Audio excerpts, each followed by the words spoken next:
Welcome to Can You Change the Music, the creative's safe space for commiseration and encouragement. I am one of your hosts, Jeremiah. I'm joined by... You really changed your voice for that intro. That was...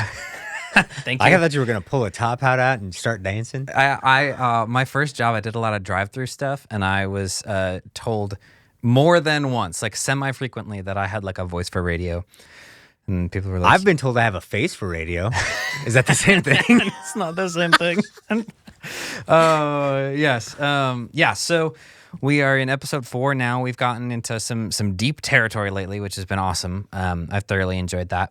We wanted to take some time today and get into some practicals about what it looks like to make six figures in your business and why it might not be as glamorous as you think. I never let nobody with no motion try to hold me. I'm an OG, and that's the old me. The way I'm sitting nowadays, the money stacked 9 ways. I'm sipping on a latte. Why they all call me bougie? I don't want no prayers from no haters. Probably waiting on my downfall. Mad that we made it in my wins on time. Joe, I want you to kind of head a lot of this conversation because I feel like even though like technically like on paper, like both of us kind of like hit six figures in our first year, quote unquote, like I had some things going in my favor that you didn't necessarily have, and you had some tactics and some practices that I think really helped, and it just feels like your lane to really talk about. Well, thank you. You're welcome. Well, one of the things that we should differentiate here is you're closer to Chicagoland and in Illinois. Yeah. And so things are more expensive. Industry is different here. And so I'm in, South Central Wisconsin, and though that's only about an hour and a half, like I drove an hour and a half to get here. Yeah. That hour and a half has a very different culture, feel, and industry and economy, right? Yeah. And so when I had started, I think I was nervous a little bit because I thought, well, I'm halfway between Madison and Milwaukee. And so I thought all of my business is going to be there. Yeah. But that's not what happened. Like I found and launched my company because of businesses that were needing the services and solutions that I could provide in my small town of 5,000 people. Yeah. They just didn't have budgets. Yeah. Yeah. Well, and I think as we started talking early on, we realized that like we have very different kind of like methodologies, maybe? Yeah, I would say like we were servicing different levels of financial clients. Yeah. Right. So like I would say that I geared my company towards small to mid-tier businesses that were either one-man bands themselves or very small staffs, restaurants, things like that. Yeah. Like I have restaurants to HVAC to geriatric services now. But I've done kind of the gamut, right? And you've worked with larger corporations, lawyers. I mean, some nonprofits, media companies, some like larger and so institutions. Yeah. And so I think that like that has kind of informed, like we even had this at lunch, like the way that we think about money is different than huge brands will be like, oh, they're going to pay me $15,000. That's insane. And to them, they're only charging $15,000. I have an extra $30,000 in my budget for something else. Like, right. And I'm like, oh, I should have charged more, Well, so, and this is kind of like an oversimplification of yours and my situation, but it was kind of like you got to, if the goal was $10,000 a month, you got there by taking on more work, more jobs that paid less, which is easier to get, but a lot harder to maintain.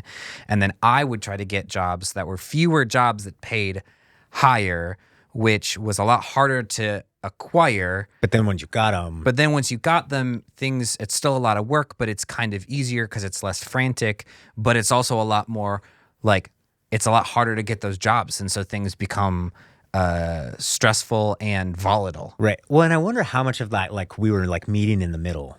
You know what I'm saying? Like I was coming at it this way, and the amount of work I was doing on the front end was less because I was landing jobs. Yeah. But I had to do so many jobs. Yeah. Right. Like I remember, so I'll explain this.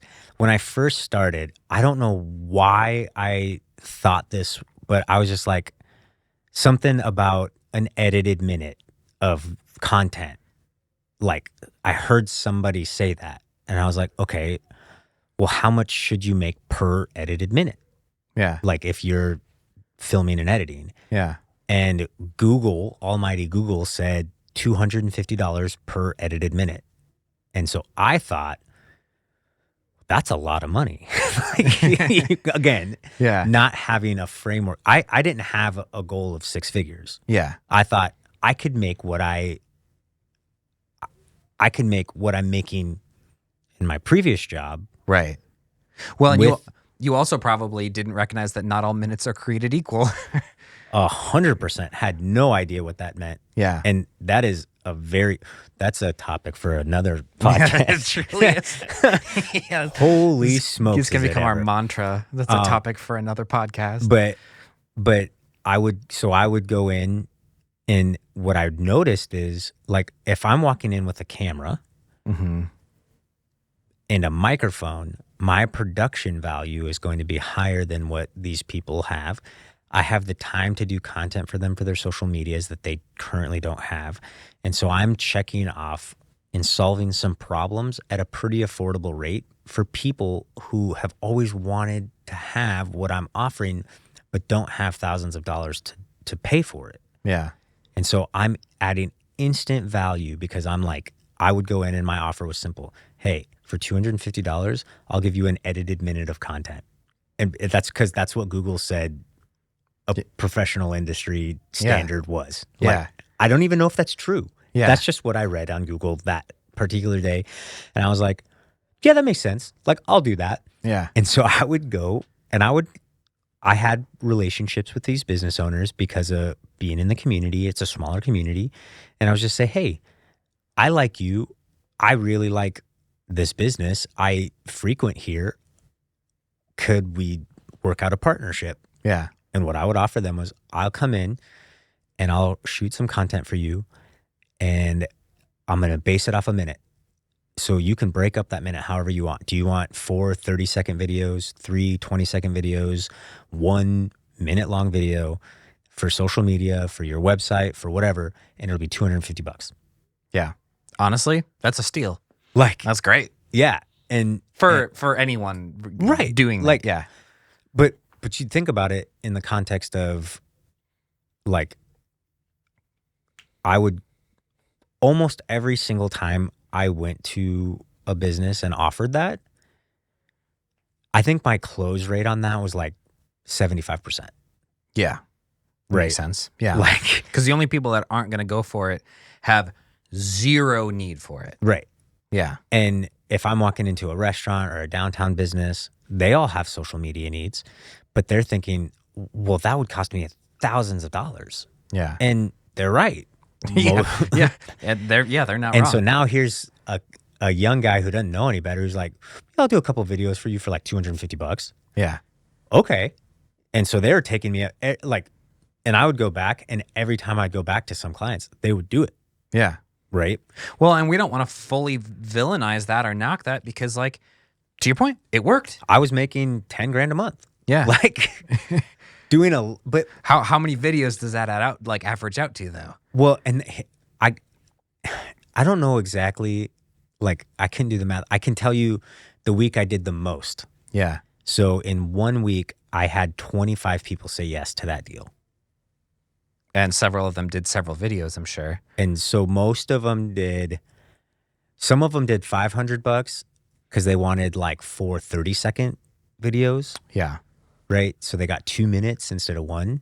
So you're talking damn near like 100 videos. Yeah. I would probably say I did 100. But the thing is, I knew that I wasn't the most talented or the most skilled videographer. I was in 2024, even though I had some wedding experience, that was really the only experience that I had operating a camera was shooting a couple weddings, like back in 2020, 2021. Yeah. So now we're in, January 2024.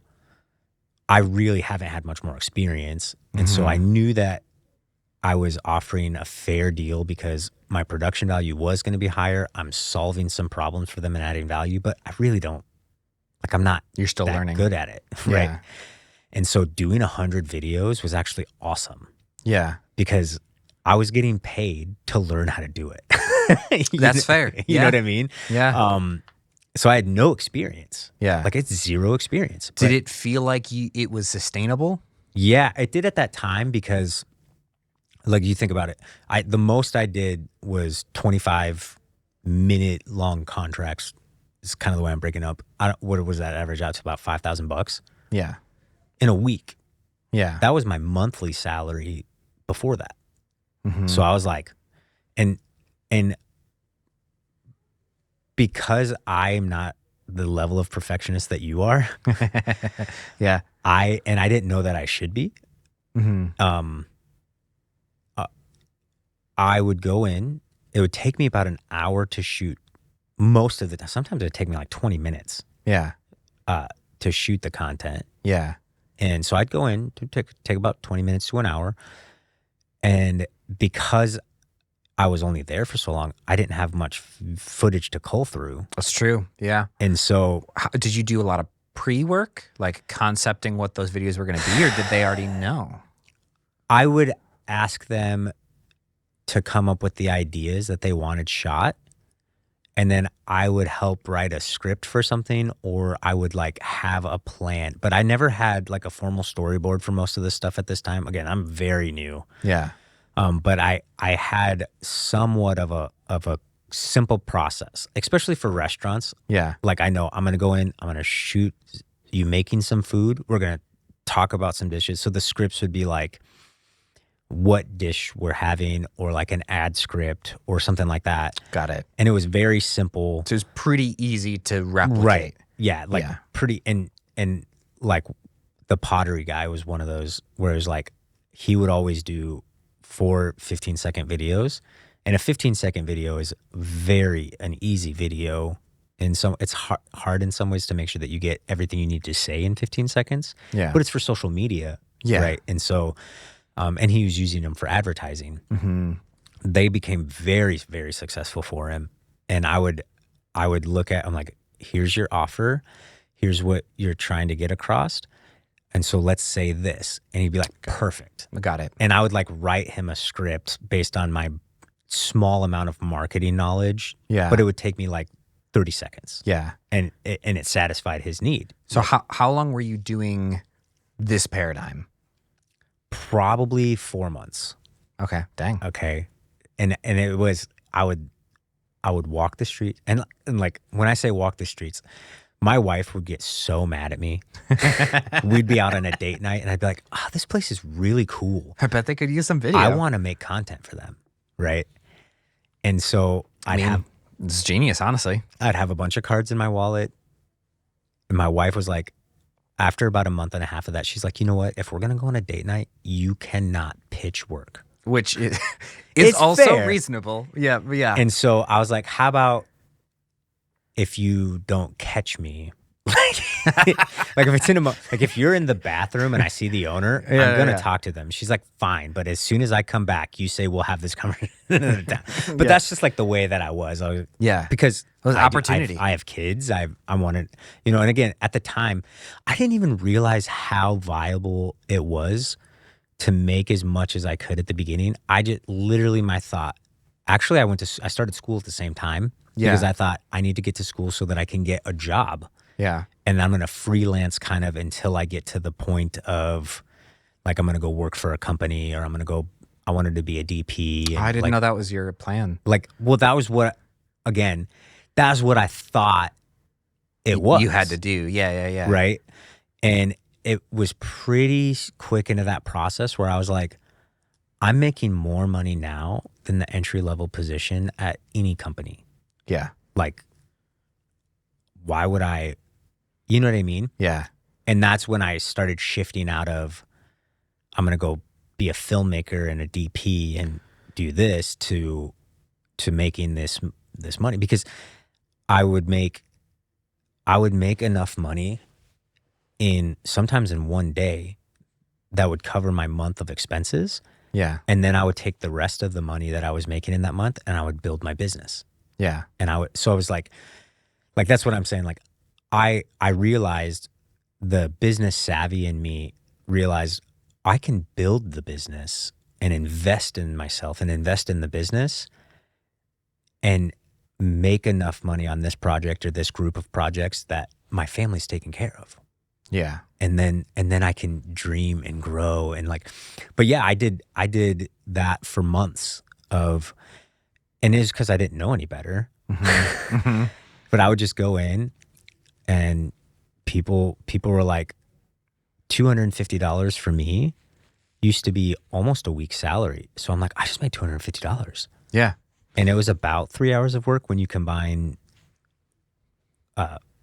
the small amount of pre-production, production, post-production, and like client acquisition. Yeah. Like I'm like 3 hours deep for $250. That's a decent, Yeah.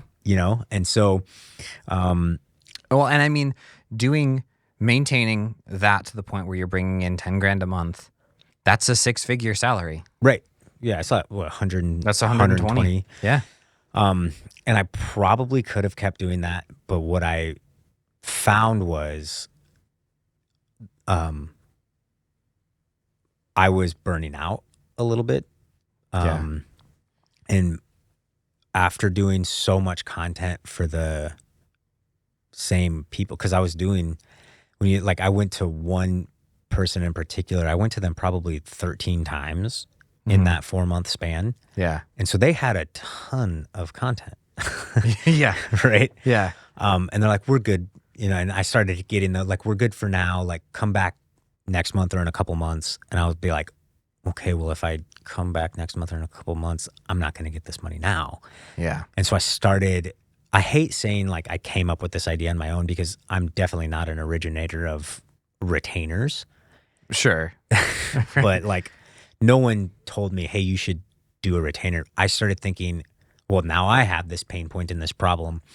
I want to not have to go find clients all the time. Yeah. I want to have clients and then do work Yep. for that. And so I want to start locking in like contracts, like 6-month or 12-month long contracts with clients so that I can spend more time doing that and less time finding the work. Mm-hmm. And then I wonder, like I've got a lot of experience now. I've done hundreds of videos at this point early on in my career because I did so many for so little. Yeah. I think I could start, I'm like comfortable enough with charging a little bit more and finding a different category of client. Yeah. So like I have these clients, great people, good businesses, but they really could have only afforded $250 a month. And I still have those people hitting me up like, hey, can I get that $250 a month deal? And I'm like, I don't really do that anymore. Yeah. But you know what? I like you. Like if I have the time, I'll spend the hour and a half and I'll make you a couple videos, but I don't really do that anymore. And so this may be jumping the gun, but what did it feel like the first time you told somebody, I can't do it for that cheap? I felt like a fraud. Yeah. And so it wasn't in the $250 per conversation. It was much later than that. It was actually going into January of 2025. Okay. I had an agency that I was doing some freelance work for, and they would pay like $500 for 8 hours of work a day. And so it was like a day rate at $500. Which for some people or circumstances it could work. Phenomenal. Yeah. That's really good pay if you think about it. Like if you break down like 9 to 5 salaries, $500 a day. Yeah. Like chiropractors are averaging $300 to $500 a day. Yeah. That's a legit salary if it was consistent, right? Like we're talking, 1 or 2 days a week at $500 a day, benefits and like, yeah. I remember saying in this conversation, I don't think I can keep contracting with you because I can't leave my house for 8 hours and only make $500. Yeah. And that was like the moment it was like that came out of my mouth so naturally. I got off the conversation with that guy and I cried. Really? And I was like, truthfully, I was like, who the hell are you to say that comment? Mm-hmm. How, like, I almost called that guy back and apologized. Yeah. But it was true because I've seen, my abilities have grown, my ability to solve problems have grown, my companies, like I've experienced. And if I'm going to miss a full day with my children and my wife, then that amount of money didn't compensate for that time being gone. Yeah. And that was a weird day. Well, like that hit me like for a week, like that statement hit. I still, like, I'm talking about it now. Like the fact that I said that is weird. Yeah. But at the same time, that's where I'm at now. Yeah. Well, and I think that kind of naturally transitions us into the other part of this conversation. And that's that, like, externally to somebody that doesn't run their own business, hasn't, done all this stuff, like it can seem like a six-figure, making six figures in your business in a year is like, they must have it so good. And it's interesting, the further you get into it, the more you realize like that money does not go as far as you think it does. Right. Like we've said it a couple times, my company has made six figures. I don't own six figures. You didn't take home to your personal bank account six figures. No. Yeah. I think in the first year, I probably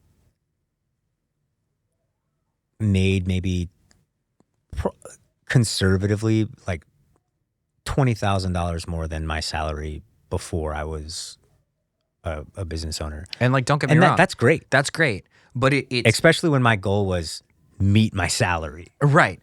But it's definitely not the same thing. No. And like the reality is, when you are working for yourself, running your own business, there's a lot of expenses that go with maintaining that business, even just maintaining. We're not talking about trying to grow and invest in it to do bigger things. Well, your stuff breaks. It's just like, maintaining. Like this microphone. Yeah.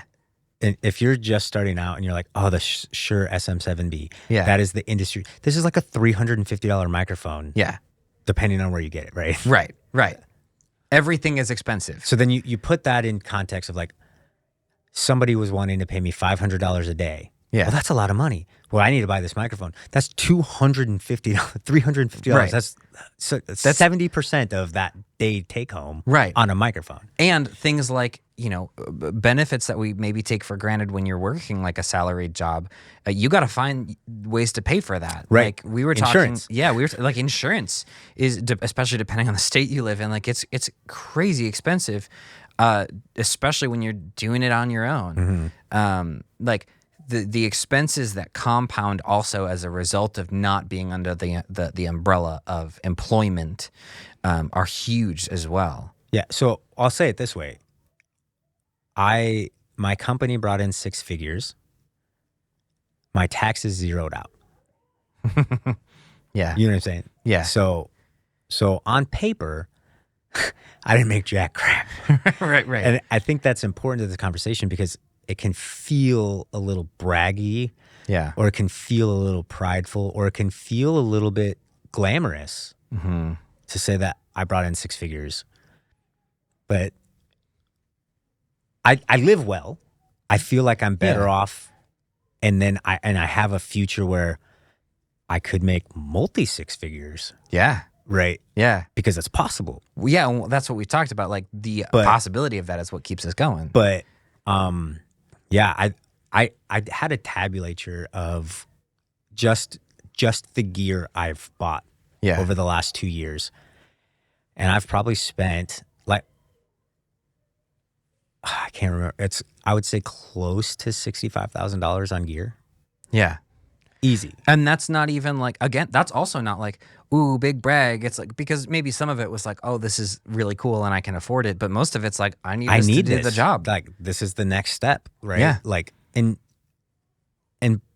I would say that part of that is the business savvy of like realizing like well, I'm going to buy this camera because I need a camera, and then I don't have to give the government the money for nothing. So I'm getting value out of it, and it's projecting and growing my business, and the government says that's perfectly legal. So, like, so that's a factor in it, in and of itself, in buying the gear. Yeah.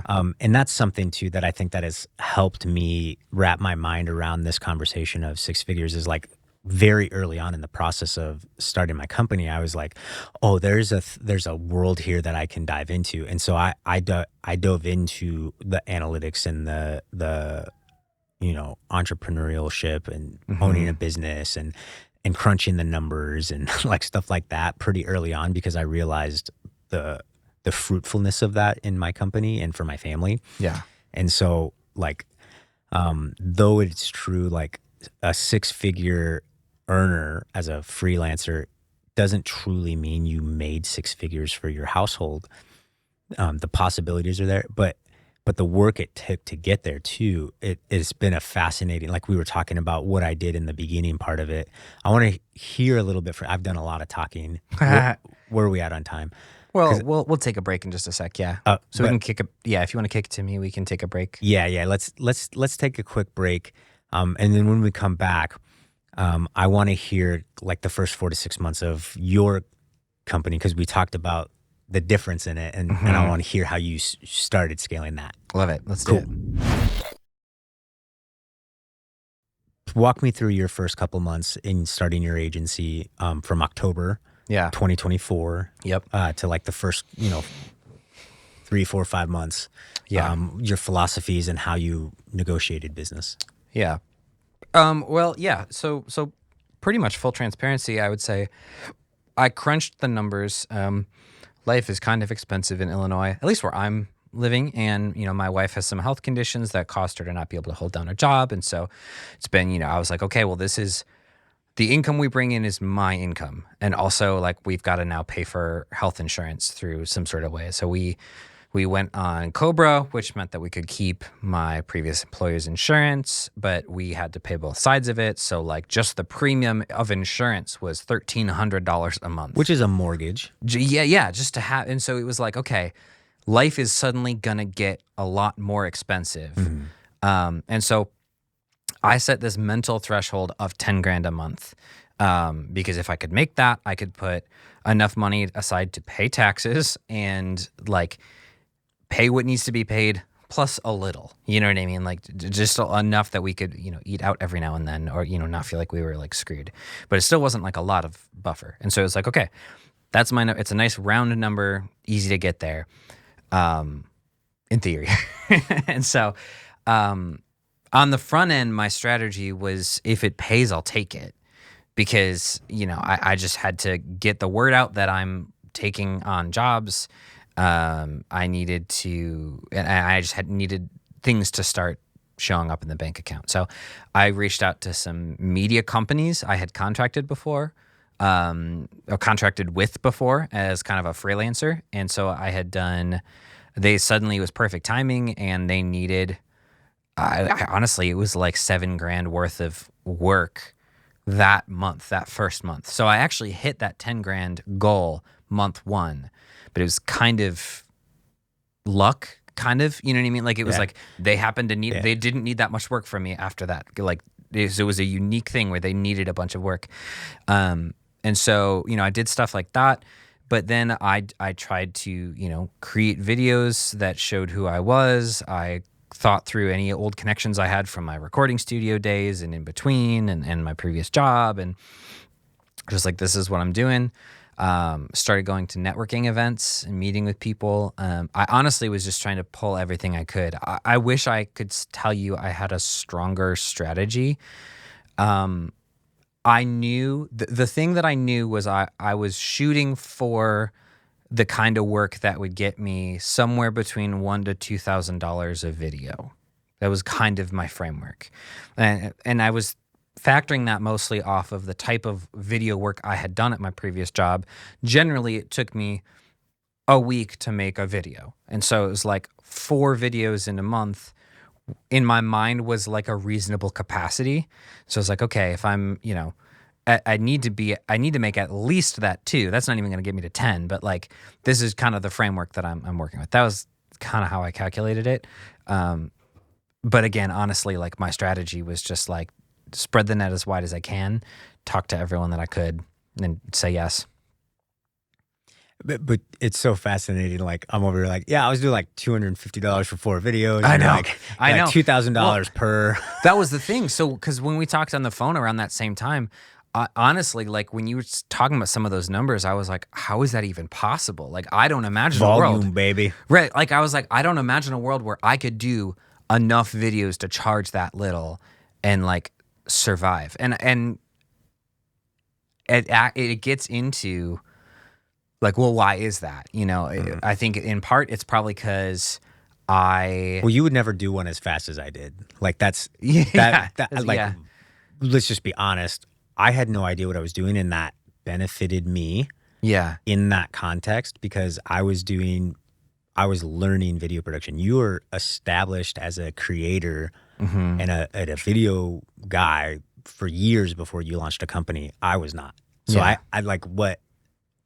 That was almost a benefit in my end, right? Yeah. Because I didn't have the, like, thinking about that now, like to go and try to create that almost makes me shudder. Mm-hmm. You know what I mean? Because I have so much more experience. Yeah. So yeah. Yeah. I think there's something there because my context, I always felt a little bit imposter syndrome-y. Like I didn't go to college to learn something. I didn't intern or work at a media company. Like I started that recording studio business when I didn't know how to run a business, barely knew how to make music. And so I've always been in this like put myself in a position that feels beyond what I'm capable of and learn how to get comfortable there. And so when I worked that job at the church, I would often take on video jobs that in my brain or deep down, I was like, I don't know if I can do this. And so I think I tended to overthink. And so I'd put a lot of time into trying to think of the best idea, the best way to go about it, the best way to make it happen. And you guys, the humility that this guy shows in this is wild to me, because I remember him showing me a video that he made for, it was before I even started my company. And he made it, and I was like, that's like a $50,000 commercial. Like it was that good. It was so good. Like the effects in it. Like, and so part of the reason why, as I'm going through my first year, and I'm like knowing not your exact take home pay, but knowing about how much the church was paying you, like, dude, you should be making more than any of these people. More like, than a church salary could do. Like, yeah.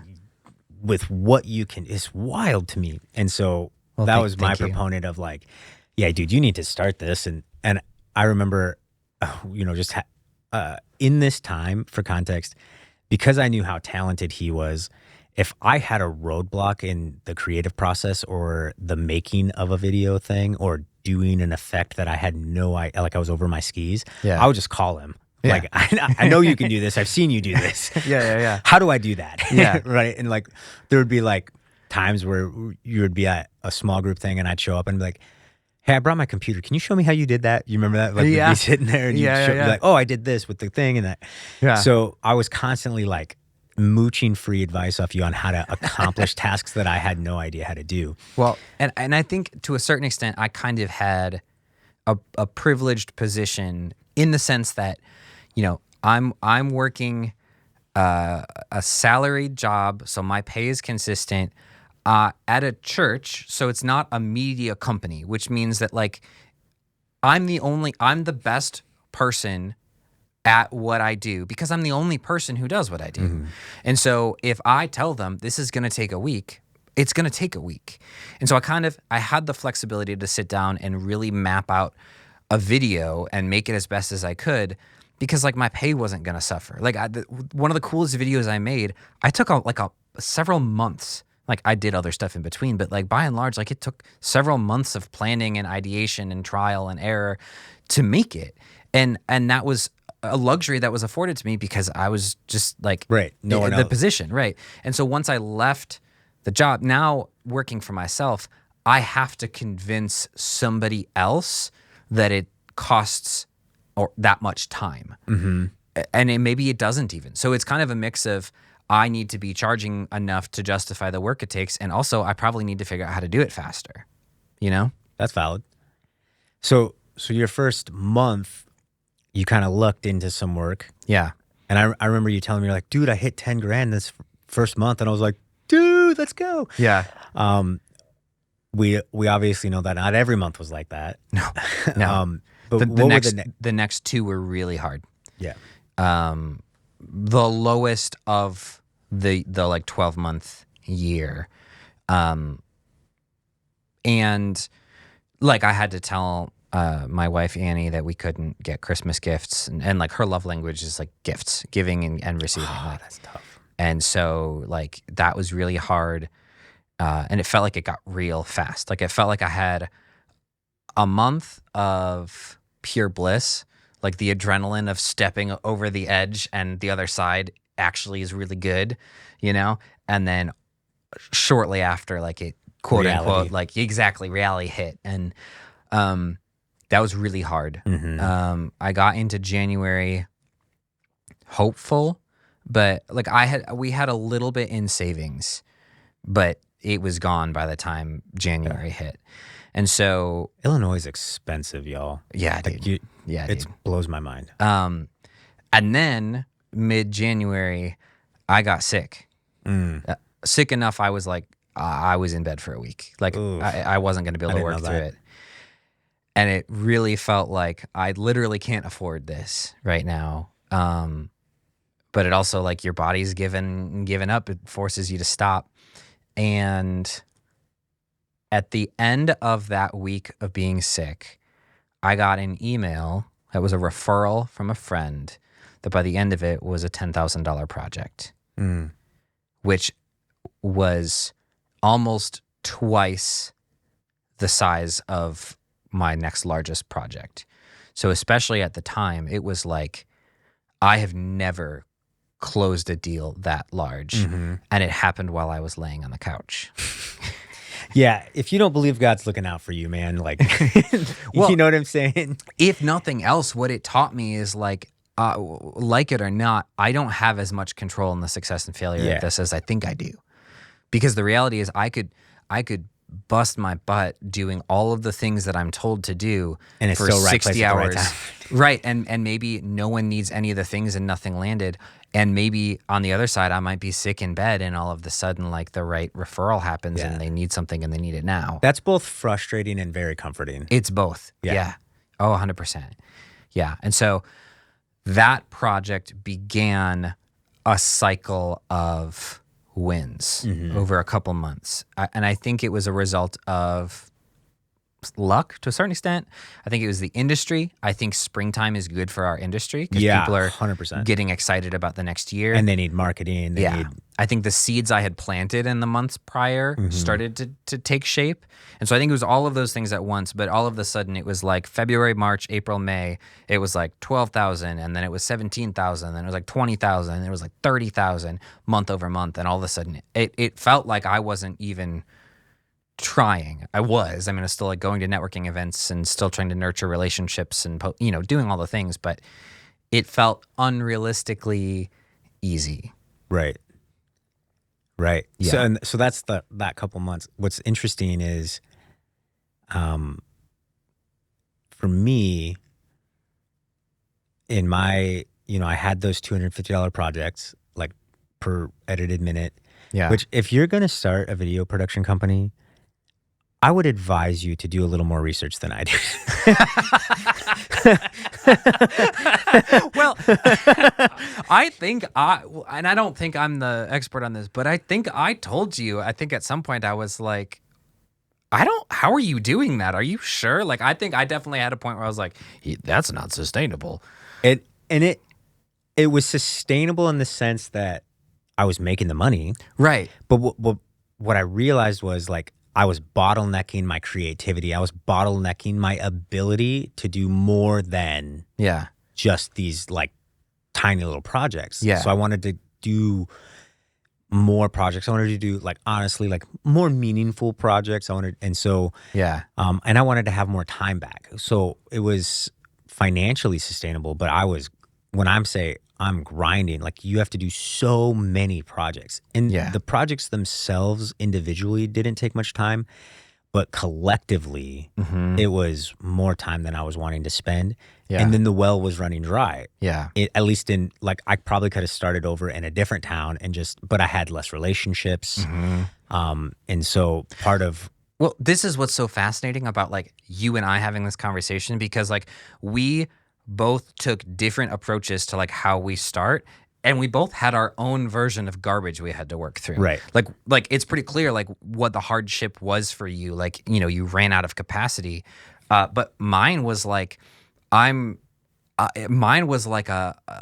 stumble through a field of Lego bricks barefoot, where it was like, I'm going to get to the other side, I hope, but it's not going to be pretty. Right. Because it's just like, this is what I do, this is what I do, this is what I do, this is how much I charge. I haven't done it much yet for that price. I know it's worth that, but I haven't gotten the portfolio and yada, yada, yada. And the interesting thing, though, is like the benefit of having the ability to tell stories like you do, and then to solve some of the problems that you can solve with your creativity. I think that's carried you in that, even if you didn't realize it. Like that's what you were doing, right? Like, so you're savvy in your superpower, like you're saying. It carried you pretty far, and that's really good. And then you started picking up the business stuff as you went. Like yeah. And I was the opposite. Like and I stumbled from a business standpoint. I stumbled into some stuff too. Like I felt like the idea of creating a retainer contract where I could go in and have a client pay me, and I would build everything based off of a film day. Yeah. And they would pay me to come in and do that. And it'd take a couple hours per film day, but then I was going to charge more, but it would still be less for a client than they would get with a huge traditional company. Yeah. And I could provide a ton of value that way. And so I went, like, the jump from $250, my first retainer contract was for 5 videos a month for $700. Yeah. And that was a big jump for me. Yeah. Like, I'm doing about the same amount of videos, but it's costing the client a lot more. Yeah. And so I had to think about, well, what am I going to do that's different? Like, so that the video length became a factor. I could do more than for them. I could do different kinds of content. Because most of these $250, per edited minute were really just small advertisements and little asks and little deals that we were coming up with kind of on the spot. Yeah. So I had the ability to think through the content a little bit more. And then it was about at this time when I started diving into what podcasting looked like for clients. And that's where most of my retainers came from. Was like, I remember at one point I had $4,000 a month retainer contracts for podcasts. And my selling point for getting podcasts was like, I stumbled upon an opportunity where I was editing for a Packers football player. Yeah. I was editing for his podcast. So I was able to put that in my portfolio. Right.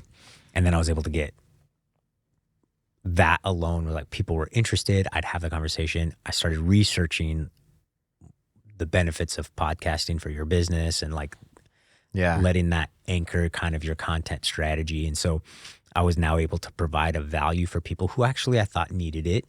And then we were able to make that thing grow. And I did a ton of podcasts that next, like, and the cool thing about the way that I did podcasts is I would do 2 episodes a month.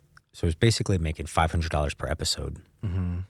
But I could knock out 6 months worth of podcast in one sitting with a client. Dang. Yeah. You know what I mean? Yeah. And so now I'm not going back and filming. So it wasn't based off of film day. It was based off of a deliverable. Yeah. Where I'd film the podcast for him and so on and so forth. And so that became a huge part of what I did over the next kind of chunk or phase of my business. Was I'm going to lean really heavy into this because it's not sexy work, but it's fun. I'm getting clients that need it. I'm providing value, and we're building their content engine based off of what we're doing in these shoots. Yeah. And that became way more sustainable. Yeah. And that actually allowed me to kind of break off and have more time and freedom to do other types of video work that I hadn't done before. And again, during this whole process, I was still doing, I did like 50 weddings that year. So I was doing a ton of weddings, and that was generating a ton of income. Yeah. Because you can make money doing weddings, right? Yeah. Yeah. So that was kind of the way that it was projecting forward. I would say the reason that I didn't burn out was moving to the retainer model. Yeah. And so the middle of that first year, it was $1,000 for 2 episodes of a podcast. And I really based that out. I did research on like what podcast, like there are podcast companies out there that range from $300 an episode to $6,000 an episode, depending on what you do. So I really thought I'm gonna kind of outdo them on value proposition. And so it's 2 episodes a month, which doesn't sound like a ton of episodes per month, but I did all of the pre-production, the setup, the filming, the post-production, and the distribution for my clients. And so they were coming in, knocking out a day of filming that would be several months of content. Yeah. Yeah. And they didn't have to do anything else. I was distributing it all for them. Yeah. And so that became highly valuable for them because they needed that content. Good for me because it was a lot of work that I could do really quickly with really good value and really good, time value for me. And then I started getting more comfortable.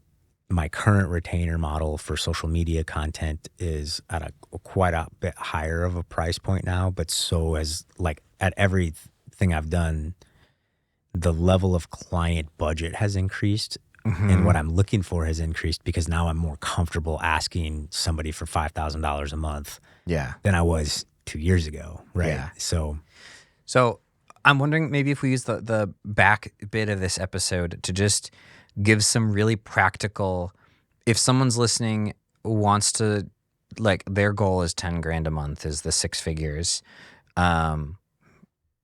either because they're doing it right now or they've never started the business, or like, what would you say are some critical tips? Like, these are some things that you should focus on if you want to do that, or decisions you need to make. Well, I think the conversation, it could go a bunch of different ways. How much time do we have in this episode? Oh, we probably got like 10 minutes left. 10 minutes. I think that we're going to have to continue this one to be a little bit longer. Sure. Yeah. But because there's a lot of thought. And there's advice you're going to get from a lot of people around this. Yeah. And I also want to hear your input on this too. But I would say if you're in a 9-to-5 right now and you want to get an agency, it's so tricky. And I didn't do this myself, but I actually think the benefit of it is wild, and I wish I would have. I would save up 3 to 6 months of income before you launch. Really? I mean, I hear people talk about that. It's always just felt like so like, but I'm talking much bare essentials. I'm not talking about. That's fair. So when you think of 3 to 6 months of bare essentials, I'm talking mortgage, utilities bills, phone bills, car payments if you have that, like enough to not be put on the streets. So like the household income of, when you gas, groceries, all that could be about $7,000, $8,000 a month. And so you're thinking like, I need to get $20,000 a month before I start. I'm like, no. 3 to 6 months of necessity, like bare necessity. Yeah. Right. So I'm, for me, that would have been like $12,000, $13,000. Yeah. To make sure that my lights are going to stay on, my mortgage is going to get paid, my kids are going to have food, and that's it. Yeah. Like if I have to shut off all of the streaming services, if I have to, consolidate other debt, like that's all fine. But 3 to 6 months of like cushion, I think I would have felt better had I had more of that going in. Now, I'd earned money so fast that for me, it didn't matter. But for most people, that's not going to be the case, right? Like you could steal my exact strategy and model and still not get clients to give you $250 per edited minute video. Like, yeah. So I would say especially if you're going from a 9 to 5. Now, if you've gotten laid off or you're changing jobs like I did, and you're like, okay, I'm just going to start something and I'm going to just start this instead of get another job, you're talking a little different, but it'd still be good to have some money saved up because there are lean months. Yeah. Right. Like, yeah. Not in the same way that the ceiling is really high, the floor is also really low. Yeah. To that end, building on that, a piece of advice I learned the hard way and would, Lord willing, I'm not going to make this mistake again, is recognize that the good times are great and they're temporary. Mm-hmm. They are blessings. The things that rise fast fall fast. And so if you get into a season of like abundance, know that like you're gonna need that later. Put some of that away. Yeah. Put some of that away. And so like I said pretty openly, those months after the really hard situation I had in August, where I made, 20,000, made almost 30,000. What I did to make sure that I don't have a situation like that again, is I took 10 grand and put it into a money market. Yeah. Mm-hmm. And it's just a high yield savings account. I didn't put it in a money market for the investment of like the 4% or whatever it is. Yeah. Compound interest. Like I'll make like $200 on that a year. Like that's fine. Yeah. But I put that money in there. I don't have access to it easily. So if I needed to go get it, I could. Yeah.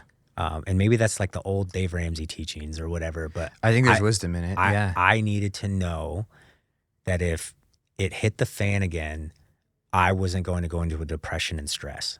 So I took your advice that you just gave and I implemented it. Yeah. Because I am deathly afraid of not being able to feed my kids. Yeah. Yeah. I have 3 kids. Yeah. And so I was like, okay, I need to plan for that, but I can't live, I can't earn money and then spend that money because I need the business write-offs. Yeah. I'm going to eat this $10,000 on my taxes and have it in case of an emergency. Yeah. And so that was a huge thing that I did. And to your point, and that's why I'm going back on like, if you can get a nest egg before you start, it's probably wise. If you can't get a nest egg and you just need to start, then like really have a good plan and start earning. Mm-hmm. If a practical thing I would say is when you're just starting out, here's the other thing, and I might be a hypocrite for this. I'm not a big fan of like do side projects until you can quit. Yeah. And I don't know how to live in that tension fully because I think that for me, part of the reason why I've been successful is because I had to be. Dude, so to that point, when I got to the point where I had to leave my job and start the business, it was because I already was doing side work over and above my job and I was barely breaking even. And so I was like, this isn't sustainable. And so the only way I don't have the option of like grinding on the side to build it up big enough to make it my main thing because I'm already doing that. Right. And I don't have the capacity to build that extra momentum. So my only option is to jump and make it work because I have to. Yeah. I think I want to clarify. If you are thinking about starting a business this way or any business and you're going to leave a 9 to 5, before you leave the 9 to 5, have that nest egg, right? Mm-hmm. But if you're already doing both, you're going to find that you can make more and your ceiling will go up if you stop doing the 9 to 5 and start doing the side hustle business thing because all of your a house divided, man, like all of my attention was able to be on the one thing and it helped grow. Yeah. And it gave me the experience and all of those things. And like, I don't think in the first couple months, like when I was doing projects like that, like I had no pride of, well, I need to make this much per video or I need to make this much per month. I just was like, if I do this, I can make this much money. Yeah. And so, and again, my only goal was cover the same income. Yeah. Right. And so, we're going to take another break. this is going to be a little bit longer episode because I think there's a couple more things that I want to hit on before we end this conversation. So yeah, I'm down.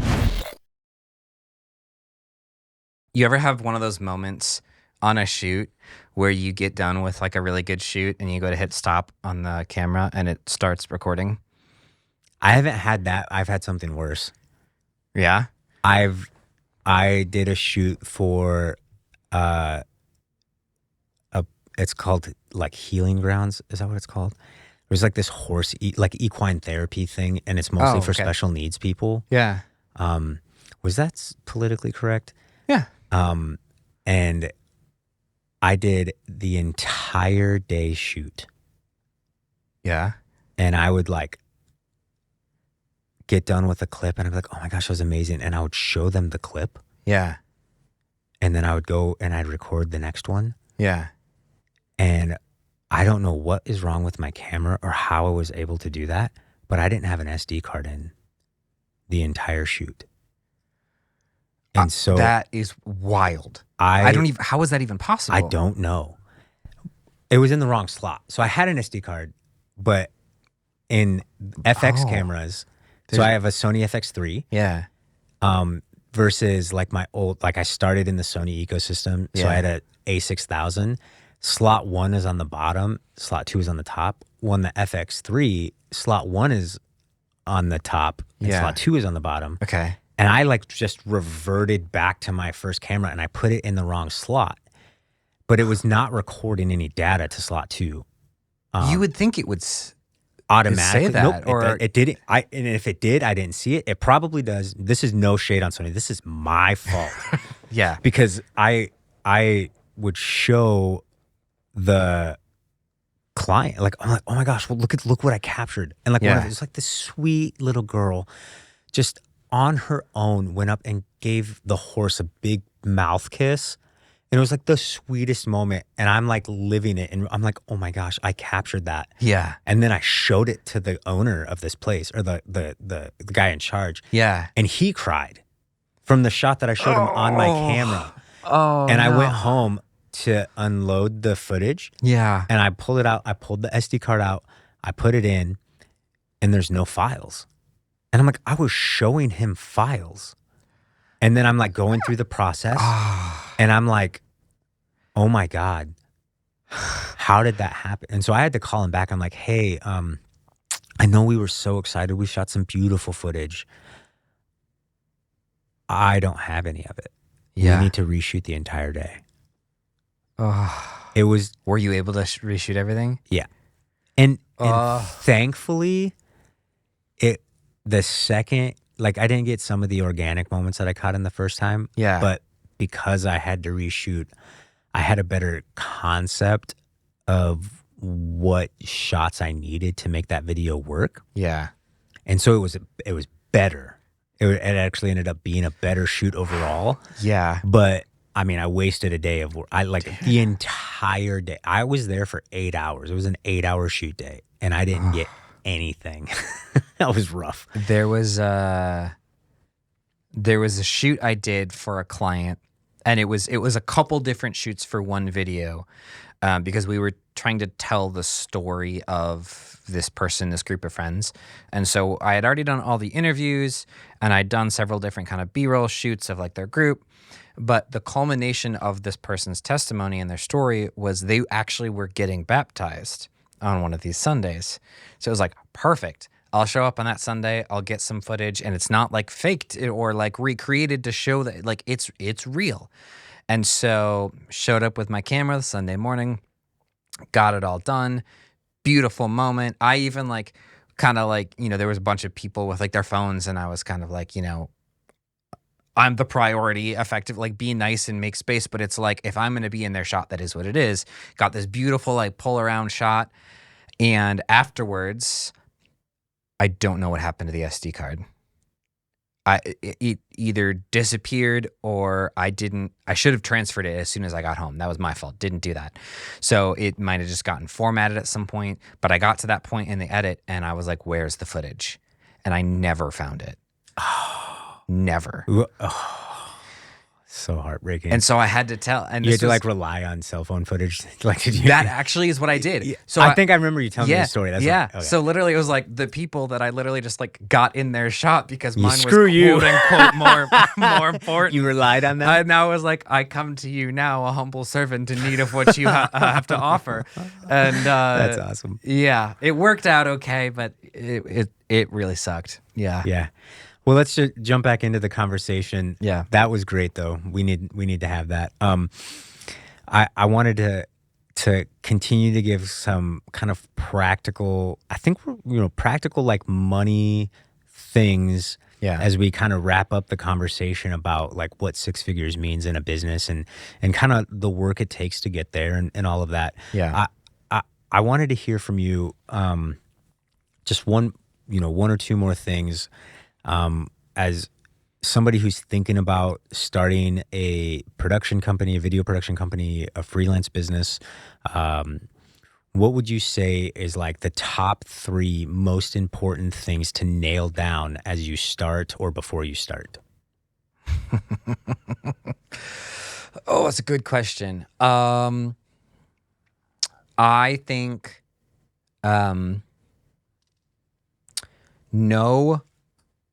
you need to decide what you're going to create. And you can change it later, but decide what the thing is and be as specific as you can manage. Like, give me an example. Yeah, what's a route, a thing that somebody could create? It could be, I am a video editor. I edit videos. And if that's the case, the people that you need to find are videographers, media companies, maybe marketing agencies, and not the mom and pop down the road or the nonprofit, because you're just looking to edit. So you go to the people that are tired of editing because they're constantly doing all these projects. Or maybe it's, I do the video and I run the full start to stop, but it's social media content is what I do. It's vertical social media stuff. Or it's I work for I do higher production quality videos. I'm doing the kind of stuff that you're going to pay a couple $1,000s and we're going to talk for several weeks about making this video. Like, as specific as you can, find that thing. I think that's critical. Speaking as someone who has not done that almost ever, and it continued to kick me in the butt.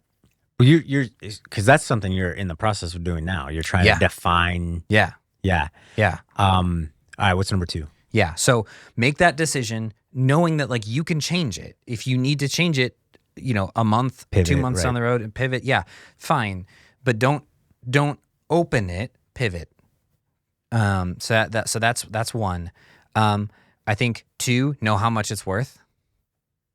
Figure out how to put a number there. Like, what is and ask around, find the people that are in your area that are doing it. Do more research than I did. Do more research than you did. Yeah, I mean, so know what you're going to do and what it's worth.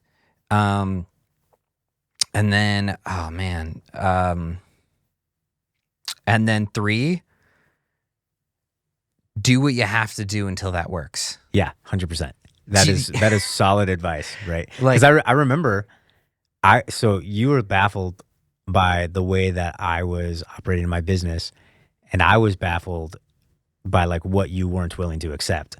Yeah. And then I remember at one point you're like, well, I'll do that for this because I have no choice. And we're like, oh, okay. So like, it's such a fascinating point because it's so true. Like, you can have a standard and it's good to have a standard. And I admired you for having a standard. Yeah. But at the same time, like $250 an edited minute, still money. Right. Right. Like, it's still income. Like, I think it's critical for you to decide this is the thing that I'm going to do and this is how much it's worth. And then recognizing like, what do I have to do? I'm going to say yes to anything I can until I can do that. Because there is a reality that like, the first 2 is a perfect world scenario, and it's going to take a while to build that. And like, let's put it even in like practical application here. We're talking about, let's say you want to do only docs. Like you want to be a documentarian. Yeah. Okay. You want to do a bunch of feature length docs, stuff like that. Yeah. That's great. In the meantime, you have these stepping stone yeses that you can do to get to a pretty big goal, right? Yeah. Yeah. Like you can do branded documentaries, you can do biopics or, biofilms for people that 3 to 5 minute films is going to live on their websites. Yeah. Those are all leading you to the bigger goal. They pay way less, right? Yeah. Depending on the project, that could pay way more, but Yeah. well, I'm not getting anybody interested in these bio things, but I have a handful of people that want me to do social media content for them. Yeah. Okay. Work out the deals on that social media contract, try to get your social media clients and leverage them and prove to them why doing a bio doc or a branded doc will actually solve some problems that they have, so you can get that experience while you're still doing this other content. Now you're double dipping on that client, getting money and value out of them and providing it to them, because let's be honest, they probably do need that. Yeah. That's something, you're solving a problem they didn't even know they needed, if they actually need it. Yeah. And you're building experience, you're building a portfolio, and now you're positioning yourself to get to that feature length documentary. Yeah. Right. I mean, there's like a million different ways you could do those three things, right? Because maybe that going through that process means I know exactly what number one is. I know what it is that I'm going to be doing, the type of product or thing that I'm making. And maybe even I know number two, I know how much it's worth, and I know it's going to take me a while to get that. So I'm going to leave my 9 to 5 and I'm going to work mornings at Starbucks to pay my bills, because I'm not going to take on a job until it pays this much. Right. That's a way to go. Or maybe it looks like I'm going to say yes to these ancillary things that are kind of this or are generally in the world of the thing, because, or I'm just going to do freelance stuff, because it pays the bills and it's getting me towards the thing. I think there's a bunch of ways you could do it. 100%. And that's kind of the approach that I've taken. I would say it's taken me 2 years and I still haven't narrowed down the thing that I want to do yet. So I'm not listening to your advice. But here's the thing, I hardly listen to it either. Yeah, that's the reason I feel like such a freaking hypocrite. But it's true. But like I agree with the sentiment of that. Like, but I've noticed, for me, I actually enjoy a lot of the differentiation of what I'm doing, because I'm still learning. Like you have to remember, guys, listening to at this point, hopefully we have 5 followers at least. Yeah. Our tens of fans. Yes. I'm still 2 years into really video in general. Yeah. Like really. Yeah. You could argue since 2020, but realistically, like from 2020 to 2024, I hadn't gained any experience. Sure. Yeah. Yeah. So I'm really a 2-year-old, videographer. Yeah. I love learning. I'm still in the like learning what I like, and I love that. I'm learning where my niches are and where my strong suits are in content and in videography and cinematography. And for the longest time, I thought I was going to be a DP. Like I'm going to, do that. And I don't think I want to do that anymore. I like where I'm at. I don't think I'm going to stay here forever, but I don't think that I'm just going to be a cameraman, which is what I thought I was going to do. Yeah. But I actually think that I brought up docs. I think I want to do documentaries. I think my ultimate thing for me is I want to tell stories that matter in a medium that makes sense to me. And I love, my wife and I, like, we'll sit down and binge documentaries. Yeah. Like, I love it. But I'm still doing a lot of things that aren't documentaries. And I like doing that too. I do love the idea though of assessing your value, because what that doesn't mean is charge what you can charge. What that doesn't mean is, what could I get for this? For me, it's meant, what do I need from this? And need and ability to get are very different. Yeah. And because, again, everything that I'm doing is, if I'm not adding value to a client, I have no business doing this work. Yeah. For you. I'm going to do it for somebody else. And so that also means I know the value of what it's worth but I also know that I might not need to get every cent of that value from myself. Yeah.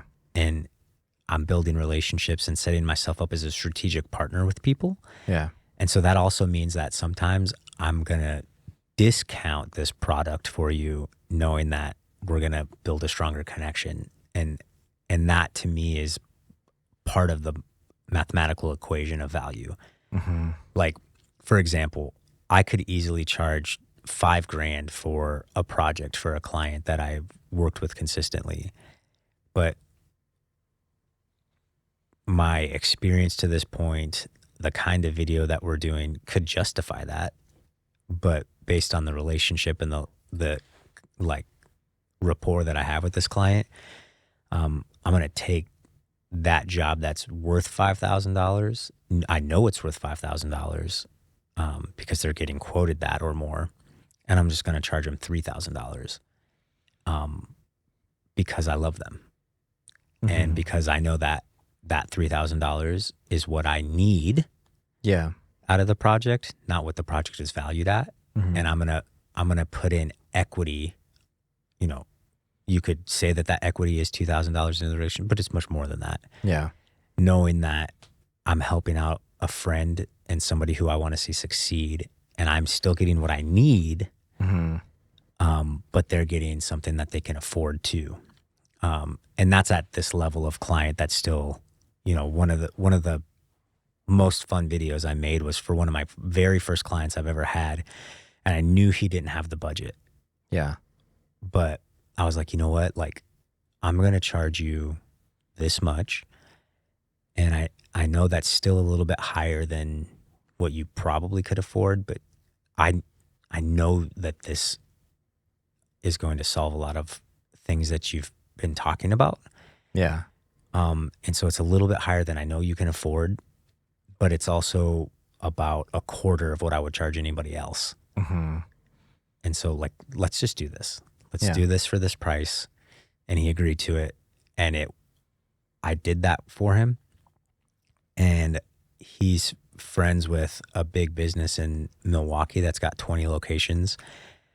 And they own like a bunch. It's a coffee place, and they source their own coffee beans in Brazil. Yeah. And they want to do a big doc. And like, dude, that's dope. So, and I don't know if I'm going to land that. Yeah. But they saw the work that I did for the guy, and they want me to do that for them. And they have a huge budget, you know? Yeah. So here's my one like kind of pushback or devil's advocate thing to that. Well, it's not even a pushback because I agree, but I want to make sure it's understood that like doing that, like offering a discount to somebody because you care about them, you want to help, it could result in something down the road. Like I had no expectations of that. Yeah. So I'm going to let you finish your thought because I think that we're going to be on the same track on that. Yeah. There can be a tendency, especially for creatives, like I've experienced this, to think that's the way you got to do it all the time, and you end up in a situation where you're continually underpricing yourself. And so I would generally counsel somebody who wanted to do that well, I'll put it this way. So there was a friend I was once helping like with their budget. And so we were sitting down, we were, once a week we were like going through it and kind of talking about expenses and how I recommended we do it and all this kind of stuff. And she was a very generous person. And there was a point where we were talking through certain expenses and I was like, oh, what's this thing? And she's like, well, like family was over. I wanted to like treat them and take them all out or take, and I looked at her and I was like, stop it. You cannot afford to be generous right now. And I was like, generosity is a good thing and a beautiful thing, and you will be able to do it later. Right. Like you need to understand that's not where you're at right now, and that's okay. And if you want to be generous, you need to be wise now because you can be generous later. Yeah, I think that's a fair point. I just think there's a balance, I think, at that point. And I think for transparency and clarity, when I offered him that, I was in a place to offer him that. Yeah.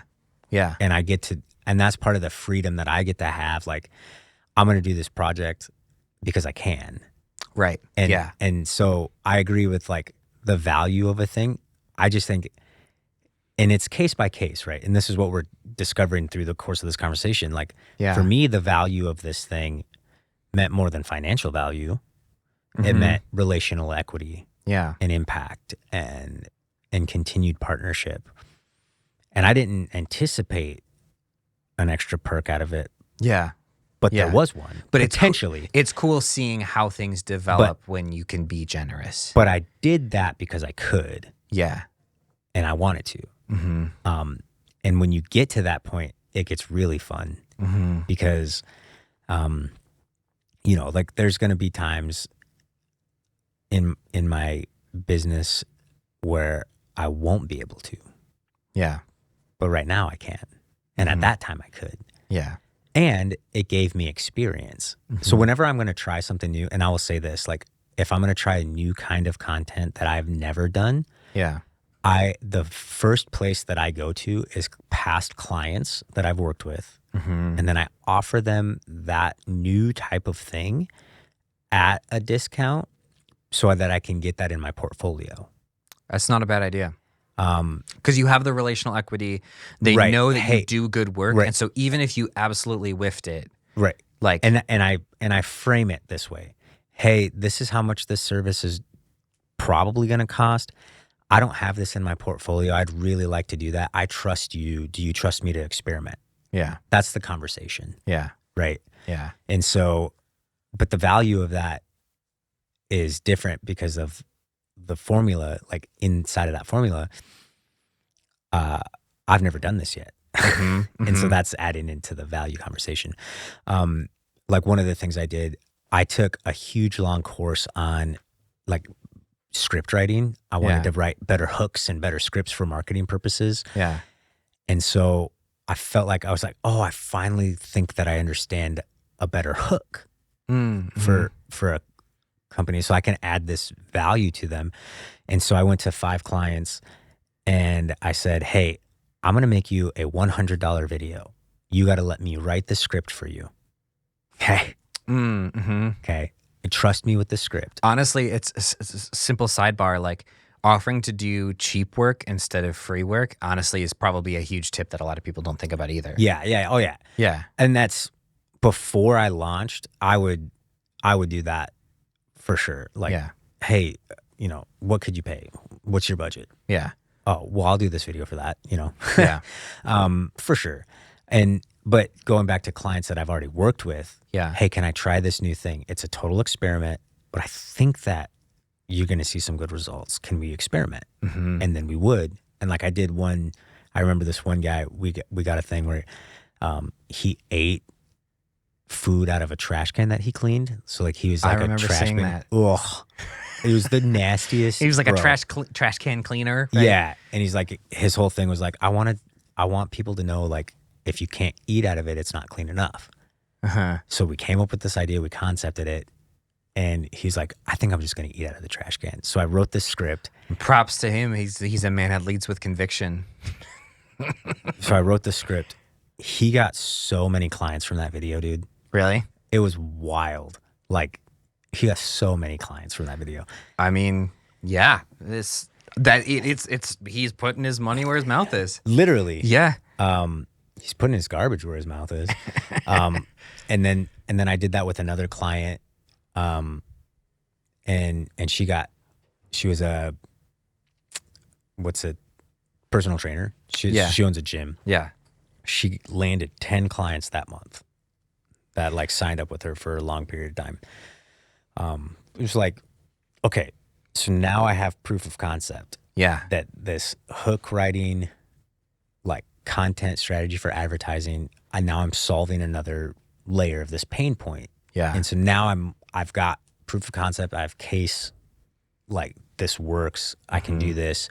So now I started charging more, you know, and like that was part of, okay, now I can charge this much for my retainers because I can show them these proof cases that this works. Yeah. So they still paid me something. Yeah.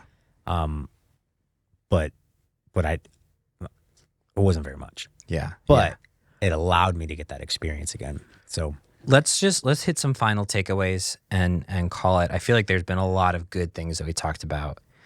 And we could talk. I could talk another we could talk hour forever. on just because this is the foundation and building blocks of getting, like we talked about the 6-figure thing, right? Yeah.